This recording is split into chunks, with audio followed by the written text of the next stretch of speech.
Иса шәкірттеріне мына астарлы әңгімені де айтып берді.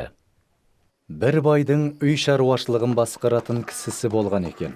Сол адам мал мүлкіңізді шашып жатыр деген сыбыс байдың құлағына жетеді. Бай оны шақырып алып, сен туралы естіп жүргенім не әңгіме?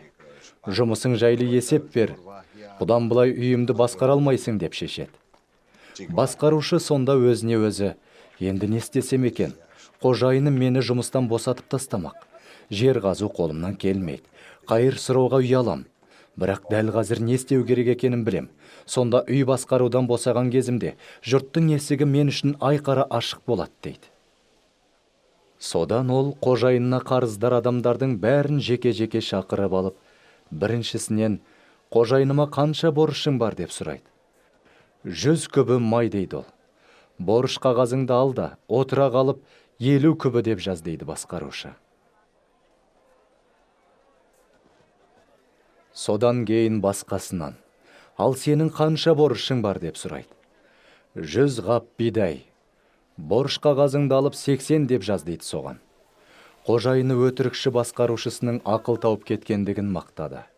Себебі осы күнәһар дүниенің адамдары өзі сияқтылармен араласқанда, Құдайдың нұрлы жолымен жүргендерден гөрі әлде қайда ақылды әрекет жасайды. Сендерге шын айтамын, осы күнәһар дүниелік байлықтарыңмен жақсылық жасап, өздеріңе достар табыңдар. Сонда бұ дүниеден қайтқан кездеріңде көктегі мәңгілік мекендердің есігі сендер үшін айқара ашық болады. Кішкене істе сенімді болған үлкен істе де сенімді.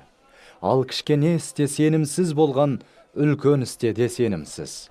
Сондықтан, егер бұ дүниелік байлықтарың барда сенімді болмасаңдар, сендерге көктегі шынайы байлықты кім сеніп тапсырады? Және егер түпкілікті меншік болмайтын мал мүліктеріңді дұрыс қолданбасаңдар, мәңгі өздеріңдікі болатын байлықты сендерге кім табыс етпек? Ешбір қызметші екі қожайынға бірдей қызмет ете алмайды. Өйткені ол біреуін екіншісінен артық көріп соған бағышталады, ал екіншісіне немкетті қарайтын болады. Сол сияқты сендер де Құдайға және байлыққа бірдей бағышталып қызмет ете алмайсыңдар.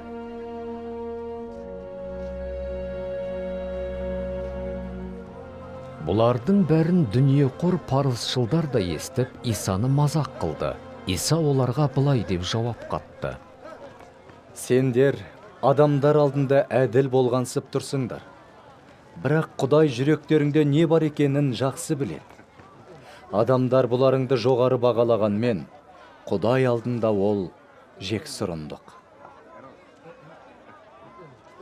Жақия пайғамбардың уағыздауына дейін Тәурат пен пайғамбарлар жазбалары сендерге тура жолды көрсеткен еді. Жақияның уағыздаған кезінен бері Құдайдың патшалығы туралы ізгі хабар жарияланып келеді. Оған кіруге әркім күш салып жүр.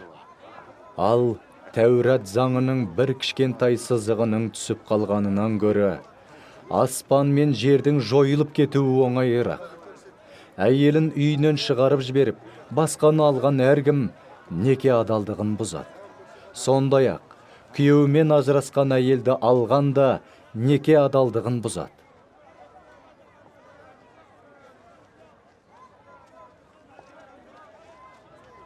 Бір кісі бай болып, қымбат қызыл шапан мен сәнді киімдер киіп күн сайын салтанат құрып көңіл көтеретін.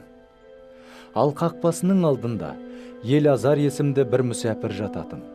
Оның тұла бойын іріңді жара басқан еді.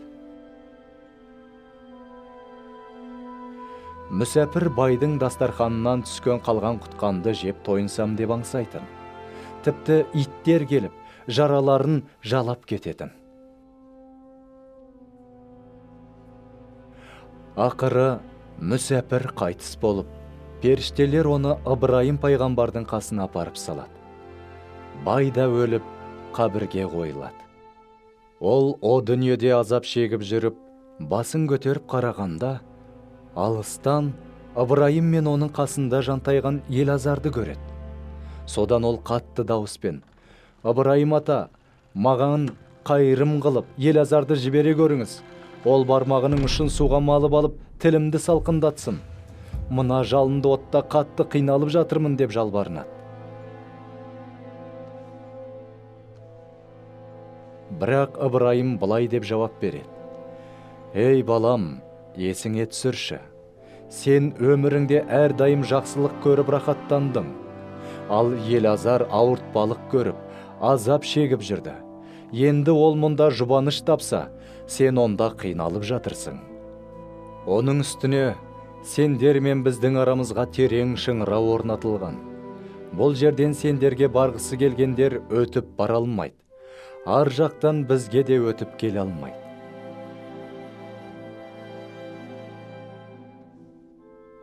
Сонда ол: «Ата, олай болса сізден сұраймын. Елазарды әкемнің үйіне жібере көріңіз. Себебі 5 інім бар.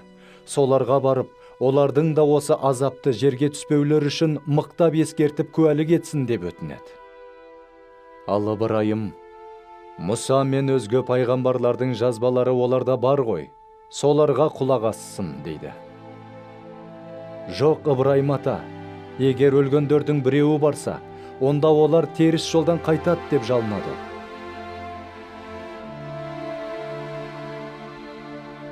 Сонда Ыбырайым оған: «Олар Мұса мен өзге пайғамбарларға құлақ аспағанда, өлгендердің біреуі тіріліп барса да сенбейді» деп жауап береді.